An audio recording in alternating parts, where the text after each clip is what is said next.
is just what we're working with, okay? So, I just got done watching the new episode of Euphoria, and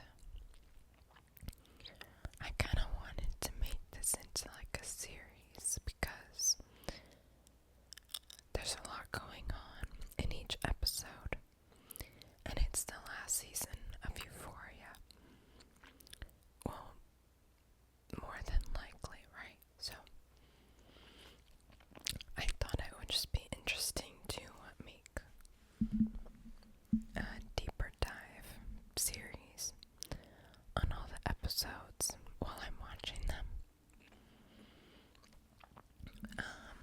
I'll be honest with you, I am not really personally enjoying some of it because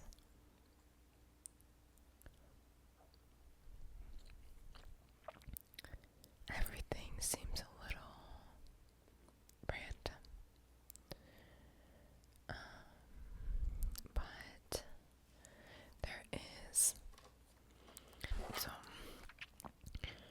there is some stuff that I feel like is a little out of character compared to things that happened in like season 1, right?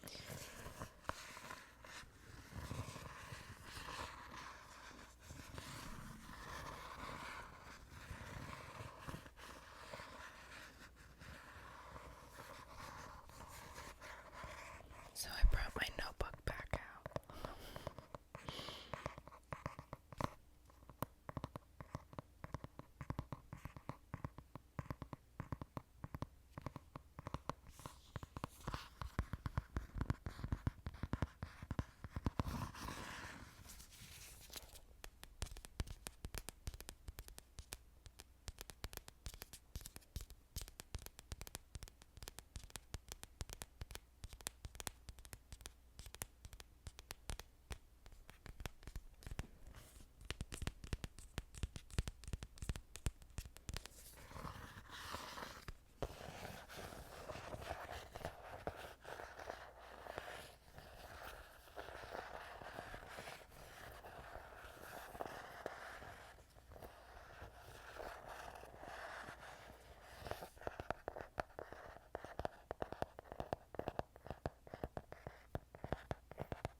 consequences of these actions.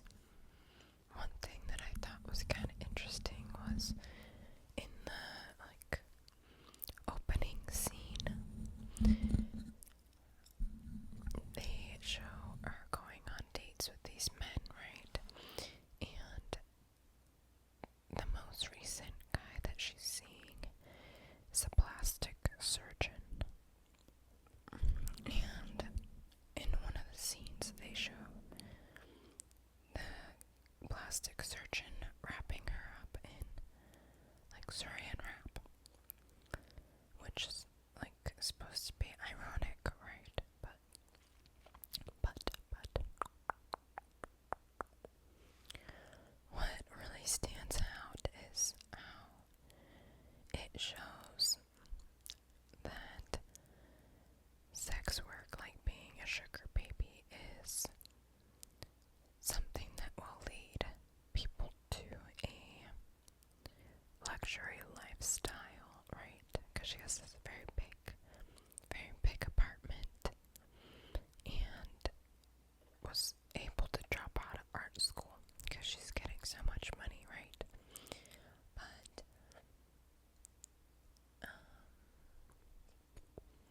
But the lifestyle comes with drawbacks because she has to be restricted by how these men want her to act, right? So she has to do all these things for them in order to get the money, right? So the plastic wrap is just a good way to show how suffocating those kinds of situations are. And you see her kind of struggling to breathe while he does it. So it's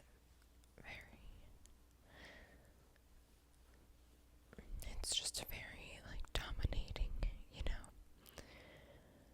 So that was the opening scene in episode 4. And then it cuts to Rue again. And I really enjoy Rue's arc in this season because she's kind of like a mob boss a little bit. She's working in a strip club and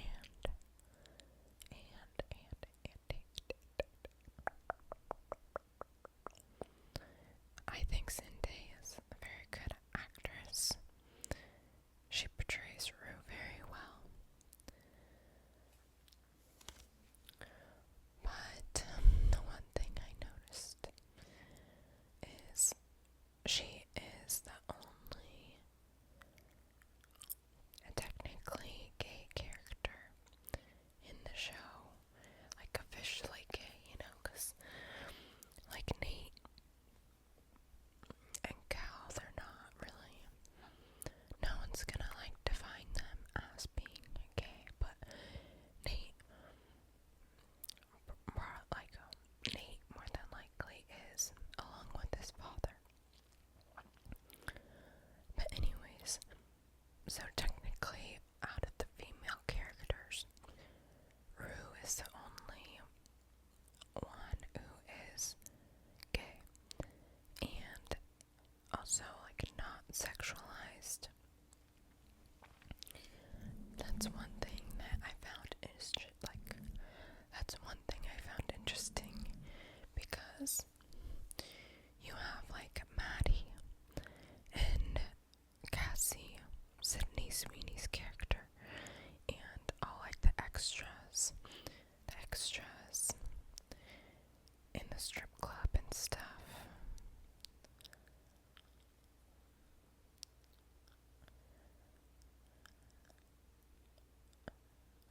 are all shown nude or semi-nude.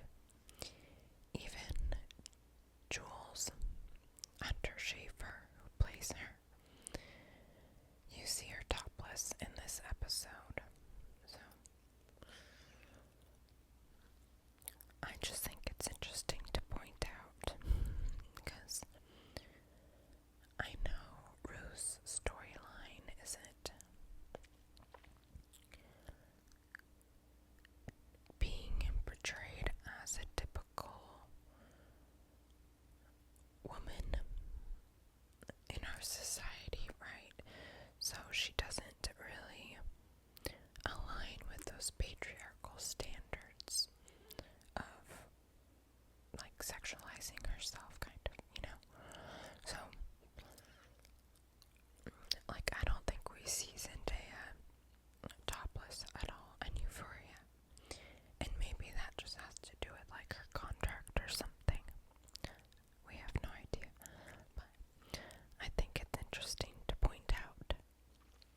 the ceremony and then all the chaos after the wedding, right? I loved how they shot some of these scenes and the emotions that they captured. Like Sydney Sweeney, her acting in this episode was absolutely amazing. Along with Jacob Elordi, he did a good job. But a lot of the very emotional reactions were with Cassie's character, which is interesting because you didn't really see Nate explode yet, guys. We're still waiting on that.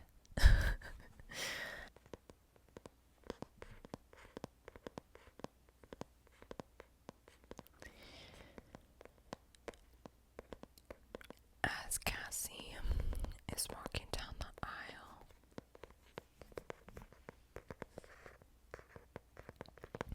her mom walks her down the aisle, right? And her mom is being kind of a menace. She's telling Cassie about her wedding to Cassie's father.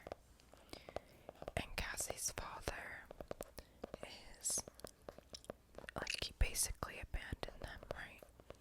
I don't know. I think he's like an alcoholic. Or no. Her dad's like a drug addict. Because I think he tried like, he stole some stuff from their house to sell it for drugs, I'm pretty sure, in season 1.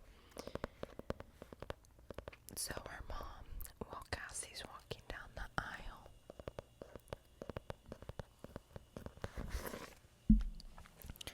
is telling Cassie how the wedding day was the best day of her life and how she could never know the man that she married was, okay, what'd she say? I wrote it down. Okay, she said, it never occurred to me the brutality of the man I knew before. So what our mom is saying is that Cassie's father just changed up after the wedding, right? And she never realized what he was capable of and how he would treat her. So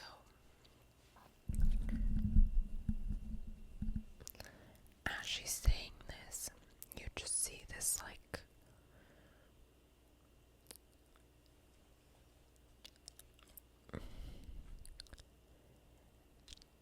there's just a bunch of different emotions that are crossing Cassie's face. Like, you kind of see that Cassie knows that she's in that same situation, right? And when you see, like, you're looking down the aisle at Nate, like, I got nauseous for her. It's like, this cannot happen. Yeah, that scene was interesting because as she's walking down the aisle, Cassie's crying. Well, she has like tears in her eyes. She has tears in her eyes as she's walking down the aisle. So, what her mom says is definitely like a foreshadow. It's definitely a foreshadow. And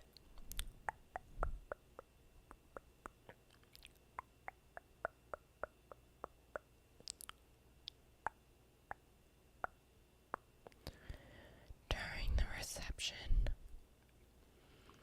we see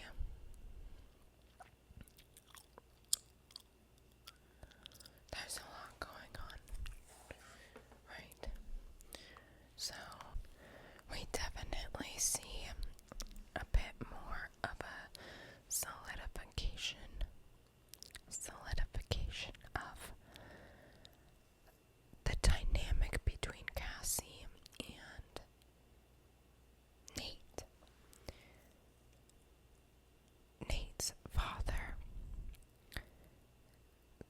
tells Nate during the wedding speech how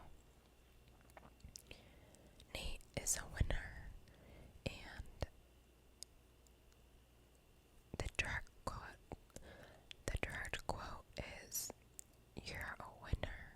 Look at your wife." So it really cements how Cassie is just like a prop to Nate, right? She's there to make him look better.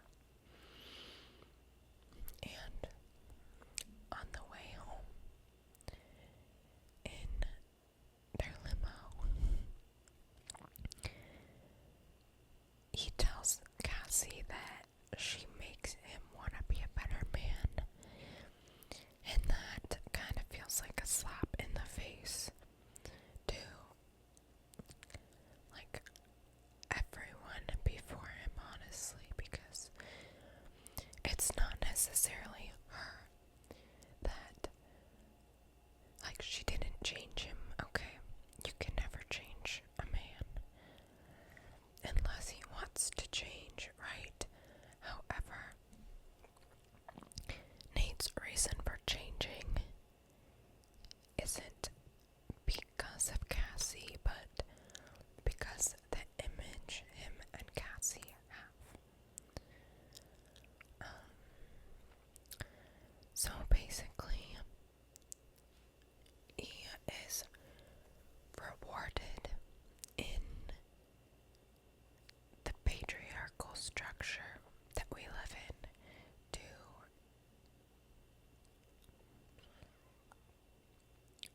be married to the stereotypical blonde, attractive woman that everyone can look on the outside and think that he hasn't made, right? Even though we find out he is in debt to, I think they're like loan sharks or something like that. I'm not quite sure. But they show up at his wedding, and then again at the home. So Cassie obviously sees them at the wedding, and she ends up getting very drunk because she realized Nate's been lying to her. The prophecy has been fulfilled.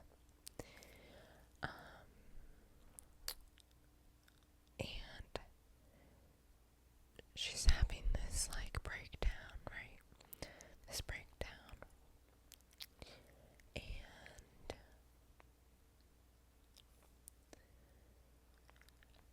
she has a bottle of champagne with her.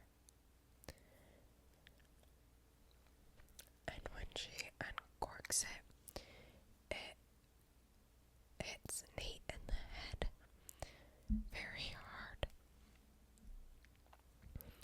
And he doesn't get mad at her, which I found very interesting.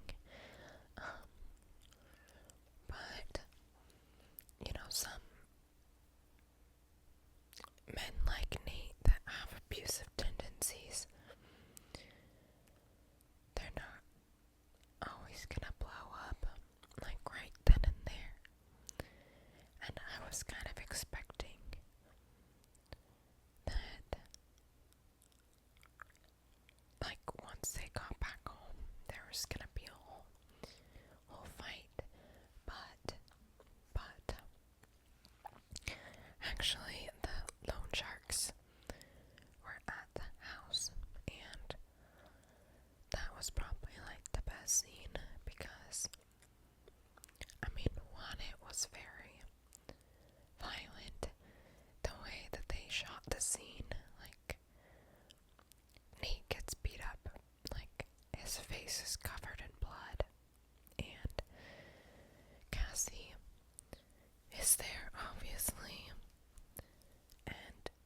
a scene where she is, so she gets like her head slammed against the floor or something, and she starts bleeding. Meanwhile, Nate is like, it looks like he's gonna get killed, right? But they chop off his toe, and she's sitting there just crying, like worried about herself, and doesn't seem to care that Nate's getting beat up and pushed down the stairs. Oh. And her main concern is that she doesn't want to be poor, right? Which is completely fair. I get it. I get it.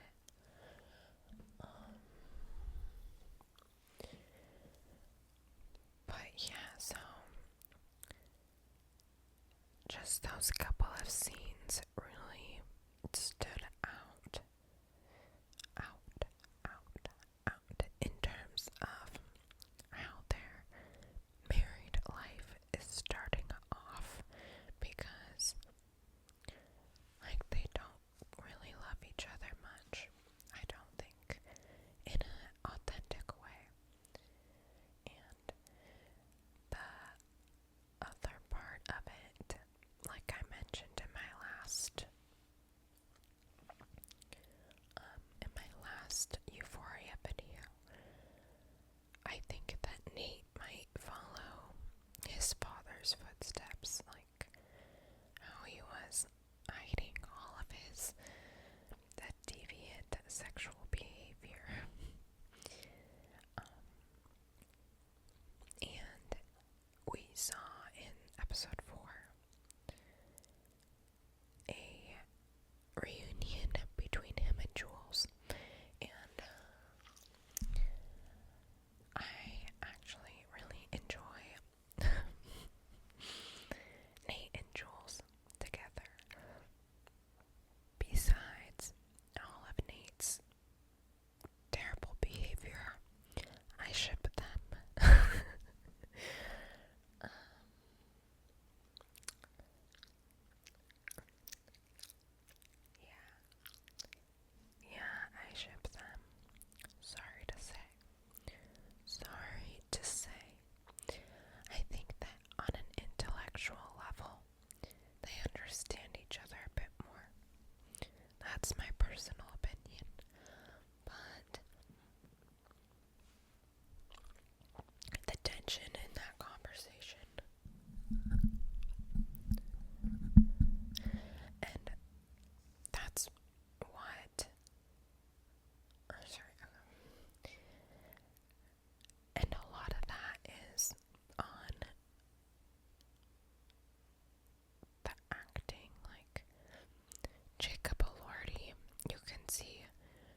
we see more scenes with them together.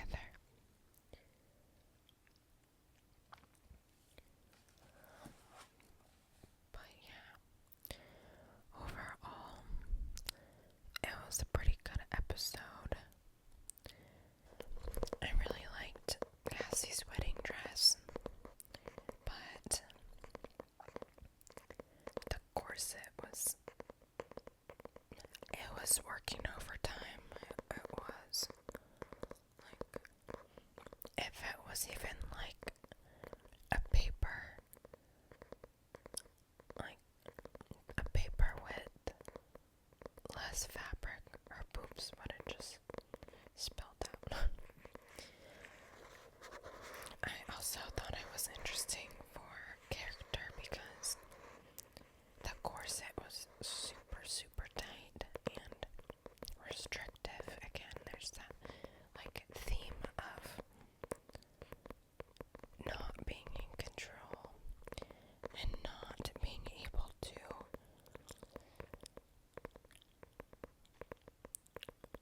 do kind of that theme of not being in control and being able to just be yourself, kind of. You know, you see that with Nate and Cassie, the way that they have to just keep smiling for the pictures. Even though a loan shark shows up to their wedding. So I think her dress was just a nice physical representation of that relationship. It's restrictive and a little showy because the train is very long. Very long. And the costume designer said she was wearing $500,000 worth of Cartier diamonds. And that was just her neck and her necklace and her earrings. Wild. But yeah, very excessive. I didn't enjoy the dress because I thought, like, personally, it's not my style, but I think it showed up so pretty on camera for what they were trying to convey. But yeah, that's kind of all my thoughts for this episode.